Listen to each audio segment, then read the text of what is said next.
It was a simple piece of metal that passed through countless pockets, hand to hand, over decades.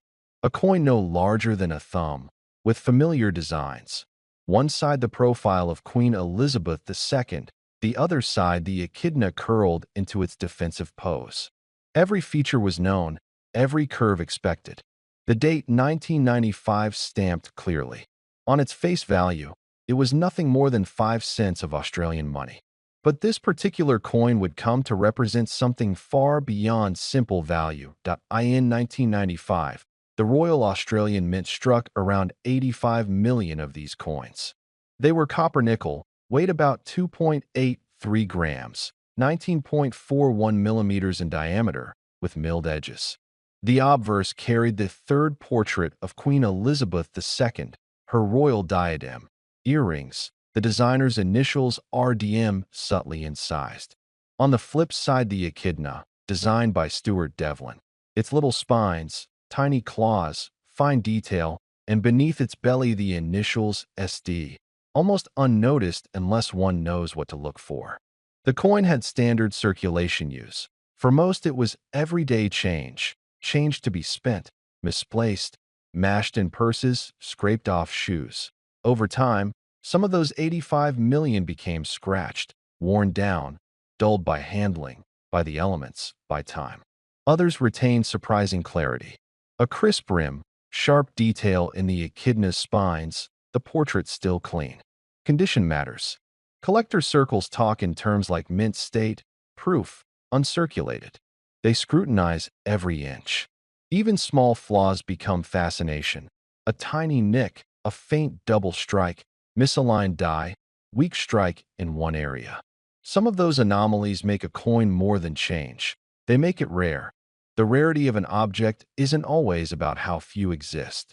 It's about which ones remain in condition that defies wear. How many of the 85 million still bear sharp detail, strong edges, minimal corrosion? How many were saved instead of spent? How many found homes in collections where they were polished, protected, admired? Many were lost to everyday life. A few escaped that fate. Collectors note that this 1995 issue is common in general circulation. It is designated common in rarity by numismatic catalogs. Most examples are worth modest amounts. In worn condition, value hovers near its face, or perhaps $1 or $2 more. In very fine condition more, uncirculated ones command better premiums. But even the best, under normal circumstances, have never sold for anything wildly extraordinary in the market. The standard market value ranges between about $1 and $3 depending on condition. Something truly exceptional must be involved for jump-ups. What could make one of these coins go from ordinary to legendary? Condition, absolutely. But also provenance, uniqueness. A proof set version, an error coin, a specimen with a known flaw, or coins that come from extremely limited runs or mint sets. Coins that escaped circulation wholly, that were preserved in perfect condition, are always more desirable. Collectors will pay more for that purity.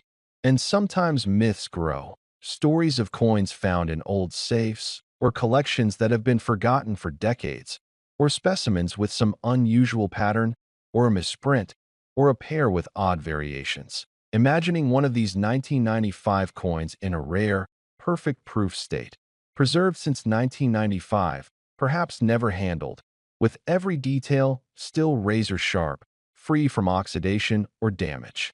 Imagine a version with an error so subtle that only the most expert eyes notice it, yet so rare that only 1 or 2 are known. Such a specimen becomes more than metal. It becomes a story. It becomes a trophy. It becomes irresistible to collectors.